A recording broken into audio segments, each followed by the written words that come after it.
আসসালামু আলাইকুম, আশা করি সবাই ভালো আছেন। কালকে ডিউটি দেওয়ার পরে জামা কাপড় খুললে প্রথমে লইলাম তরকারি গরম দেওয়ার লইগে। আস্তে আস্তে গরম পড়তে আছে আর তরকারির লইগে টেনশন বাড়তে আছে, কারণ গরমের দিনে প্রায় দুইবার করে গরম দেওয়া লাগে তরকারি। গ্যাসে বাসর যে অবস্থায় খাওয়া দাওয়া করছে, আলিশামের জন্য প্রায় দিনই টক তরকারি খাওয়া লাগছে। যাই হোক, তরকারি গরম দিয়ে রাখকে গোসল দিলাম আর গোসল দিয়ে বই পেলাম খাওয়া দাওয়া করতে। পেঁপে আর ইলিশ মাছের তরকারি প্রথমে বুঝলাম কেমন হয় না হয়, কিন্তু তরকারি ভালো হয়েছে, যার জন্য দুইবার লইই খাইছি। যাই হোক, খাওয়া দাওয়া করে একটু হয়েছিলাম আর হইতে যাই ঘুমাইই পড়ছি। উঠছি 7টা বাজে, উঠে দেখে যে এদিকে এবার মুরগির রান্না নিয়ে রেডি করছে। সৌদি আরবে খেপসা পাক করার লগে। যাই হোক, হেরা পাক শাক করে রেডি করছে আর সবাই মিলাই পই বললাম খাওয়া দাওয়া করতে। এই খাওয়াটা অবশ্য হইতো না, শুক্রবার যে খিচুড়ি পাক করছিলাম এতে অর্ধেক পরিমাণ চাউল রয়ে গেছিল, কারণ লোকজন কম আসলে, যার জন্য সবাই চিন্তা করলো যে কালকের পর হয়েছে যেহেতু রোজা শুরু হয়ে যাবে, তো এই চাউল করে শেষ দিয়ে দেই। যাই হোক, এবার আজকে সকালবেলা 6:30 বাজে ঘুমের তোর নড়লাম আর সকালবেলা নাস্তা রেডি করার জন্য টমেটো আর পেঁয়াজ কেটে রেডি করলাম। এরপর হালকা তেল দিয়ে উপরে দিয়ে ডিম ছাড়িয়ে দিলাম আর উপরে টমেটো কাটে সুন্দর মতো সাজাই দিয়ে দিলাম। যেহেতু কালকের থেকে রোজা শুরু হয়ে যাবে, আজকে লাস্ট নাস্তা বানাইতেছি, এই জন্য রুটি 3 পিস আসলে, এই জায়গাতে 2 পিসই লইলাম ভিতরে দেওয়ার লাগিয়ে। প্রথমে 1 পিস রুটি ডিমের উপরে দিয়ে দিলাম, এরপর উল্টাই দিয়ে আবার উপরে দিয়ে আর 1 পিস দিয়ে দিলাম।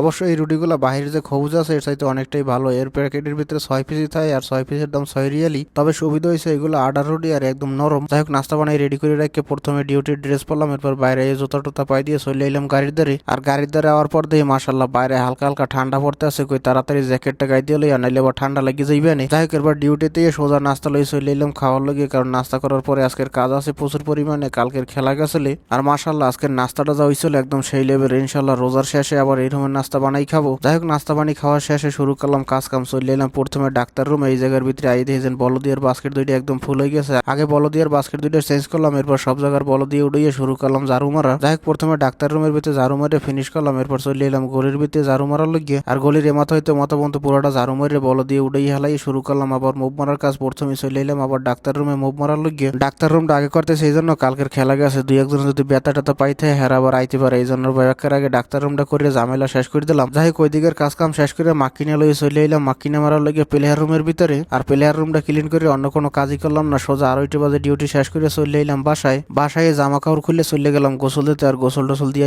বই ফেললাম খাওয়া দাওয়া করতে। ভাত আর রান্না লাগলো না, কারণ কালকের রাত্রে খাবার জন্য যে ভাত রাঁধছিলাম এগুলো খাওয়াই নাই, কারণ ওইদিকে খেপসা পাক করছিলে। যাই হোক, এরপর এশার আজানের পরে সবাই মিলে রওনা দিলাম মসজিদে নামাজ পড়তে যাওয়ার লগে। আর আজকের এশারের নামাজের পরে সঠিক জানা যাইবে যে কালকের রোজা হইবে কিনা, কারণ এশারের নামাজের পর যদি তারাবি পড়ায় তাইলে বোঝা যাইবে কালকের রোজা হইবে। যাই হোক, মসজিদে গিয়ে নামাজ শেষ করার পর দেখি মাশাল্লাহ তারাবি তো হয়েছে, তার মানে কালকের রোজা হইবে। আর নামাজ কালাম শেষ করে রওনা দিলাম বাসার দিকে। আবার সময় কই 1 বোতল পানি লই যাই লগে করিয়ে। এর ভিতরে এই ভাইয়ের লগে দেখা, উনিও নাকি আমার ভিডিও দেখে। যাই হোক, খেয়াল লাগে কত সময় আলাপ টালাপ করে রওনা দিলাম বাসার দিকে। যাই হোক, বাসায় ইলিশ মাছ আর পেঁপের যে তরকারি আসলে এগুলো গরম দিয়ে রাখলাম, এটা দিয়ে ভোর রাত্রে খাওয়া দাওয়া করবো না। আর এখনকার খাওয়ার জন্য রুটি যে 1 পিস আসলে এর ভিতরে 2টা ডিম দিয়ে রোল বানাই খাইয়ে লাইলাম, কারণ এখন আর পাক করতে মন চাইতেছ না।